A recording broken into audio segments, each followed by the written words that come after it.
So there's now been a mutiny at the State Department and among congressional staffers over the U.S.'s policy towards Israel. We've been really cheerleading them and supporting them as they've been doing a medieval siege against Gaza, and Israel's been doing war crime after war crime. And apparently there are some people behind the scenes who are really disgusted by that, and they view it not only as immoral, but also as counterproductive. So there's this guy, Josh Paul. He just resigned from the State Department over the U.S. response to the Israel-Hamas war. Let's listen to what he says. I'm going to give you even more examples of this exact same thing going on. There's a revolt. There's rumblings going on among lower-level staffers in our government where they're like, this is insane. You guys have to stop what you're doing. Watch this. So why are weapons transfers to Israel in this moment unjust? So let's back up and recognize what we're talking about. We're talking about the transfer of arms that can last for decades, whose purpose is to kill. That's an obvious point, but it underlines the gravity of the decisions that we make every single day in the US government and the State Department. Recognizing that, the Biden administration earlier this year issued a conventional arms transfer policy which raised the standard for the transfer of weapons to what they call a more likely than not. If it is more likely than not that weapons the US provides to another country will be used for violations of human rights, they will not be transferred. What we've seen with Israel repeatedly in operations in Gaza in 2009, in 2014, 2021, is massive civilian casualties, thousands of Palestinians killed through a relatively indiscriminate use of bombs to destroy buildings. And yet, in this context of this conflict today, where we've already seen, again, thousands of Palestinian casualties, there has been no policy debate. Indeed, there's been a rush to provide arms where normally there is discussion, consideration, and thought. So the Israeli Defense Forces, I should say that they only target Hamas officials, Hamas weapons, and rocket launch sites. It sounds like what you said at the end there is one of your key criticisms. Did you raise your concerns within state, and what was the response? I raised them, in fact, as soon as 2 days after the Hamas atrocity. And let me just be clear, that was an atrocity and an outrage, full stop, period, no further caveats. Shortly after that, I raised concerns that, look, we've seen that for 20 years, the provision of security assistance to Israel, and for longer than that, has not led to peace. And instead, it has used the way it has employed that security is actually led us further from peace. And so I wrote to a number of leaders within the department 2 days after Hamas's attack and said, I recognize that there's going to be a demand signal for arms to Israel. Can't we for once stop and think about if this is actually getting us to where we need to be before we move forward? And what was the response? No response. Wow. So dude's like, hey man, Israel has been doing endless occupation and apartheid for all this time. Gazans live in a permanent police state. In the West Bank, Palestinians lose their land all the time. This has led to a bubbling and seething resentment, which led to a Hamas terror attack against innocent civilians in Israel. That's not to justify or rationalize it. It's to say that's what happened. It's like a law of nature. If you oppress people for long enough, there will be a consequence for that. There will be retaliation, and it'll be ugly. And he's like, okay, I understand there's going to be a rush to just arm Israel to the teeth now, but shouldn't we be more intelligent about this? Shouldn't we maybe consider what could get us to peace? And they're like, they have no time for any, highfalutin conversations about morality and ethics and finding a productive way forward. They're in retribution mode.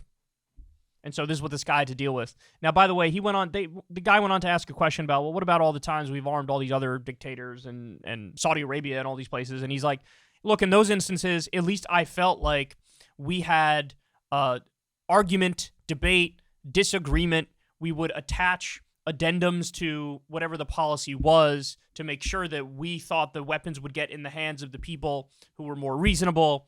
But in this instance, it's just brains off. Just give them anything and everything they want, and who cares if they're doing war crime on top of war crime. So this is a big deal. This is a big deal. This kind of dissent from within the State Department never happens. Huffington Post, exclusive. Mutiny brewing inside State Department over Israel-Palestine policy. Morale is low, and some staffers are preparing to formally express their opposition to President Joe Biden's approach, officials told Huffington Post. President Joe Biden's approach to the ongoing violence in Israel and Palestine is fueling mounting tensions at the U.S. government agency most involved in foreign policy, the State Department. Officials told HuffPost that Secretary of State Anthony Blinken and his most senior advisors are overlooking widespread internal frustration. Some department staff said they feel as if Blinken and his team are uninterested in their own experts' advice as they focus on supporting Israel's expanding operation in Gaza, where the Palestinian militant group Hamas is based.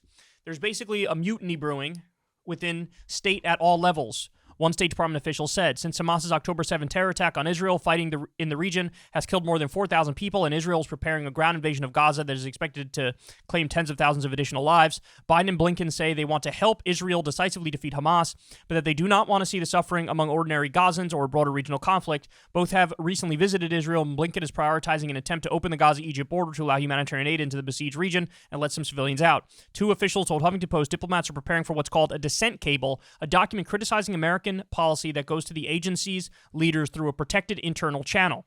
So people don't like what is going on, man. They don't like what's happening. They don't view this as in the interest of the United States of America.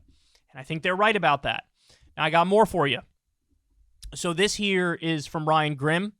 There are apparently 411 congressional staffers. They're circulating a letter urging their bosses to call for a ceasefire in Gaza. That's a lot of congressional staffers. That's a lot. Now remember, there was originally only 13 of them who called for a ceasefire. There were originally only 13 of them. Now we also have Jayapal, Greg Caesar, Max Frost, Alma Adams, who were on, by the way, on an AIPAC trip to Israel last month. They have now joined the call for a ceasefire. So they, even though Israel was, trying to court them, basically, but you have more who joined the call for a ceasefire. And remember, here I believe these are the original politicians who called for the ceasefire: Cori Bush, Rashida Tlaib, Andre Carson, Summer Lee, Delia C. Ramirez, Jamal Bowman, Bonnie Watson Coleman, Chuy Garcia, Jonathan Jackson, AOC, Ilhan Omar, Ayanna Pressley, and Nydia Velasquez. They're the ones who originally came out and called for a ceasefire. Now that list has grown just a little bit. But remember, guys, this number is still abysmally small. It's the left-flank Democrats, but that's all. And some of them, it took dragging them kicking and screaming, some of them, to get to this position. And this is at a time where there's endless war crimes going on in Gaza. And, the Israeli officials have called Gazans human animals. They've done a medieval siege where they cut off water, food, fuel, etc. They've bombed apartments and mosques and hospitals and marketplaces. And it's a horrendous situation. But at least there's some moral responsibility among some of our leaders and the staffers in our government, because at the beginning we all felt crazy, right? We're looking at what's happening and we're like, hold on. The Hamas terror attack was atrocious and abysmal, and it was terrorism and it was evil. And the response to that is collective punishment in the other direction. And we all felt crazy because everybody, like the media was going along with it, politicians were going along with it, everybody was going along with it. We're just like, hold on. A Gazan grandma is not responsible for the Hamas terror attack, so why is she bearing the brunt of the punishment? But now at least we realize we're not crazy. And there's some people, particularly in the State Department, who are like, no, this can't go on. You have to address the root cause of the problem. You want to go after the particular terrorists who did the attack? Absolutely. Special forces, intelligence work, be my guest. But you can't do collective punishment.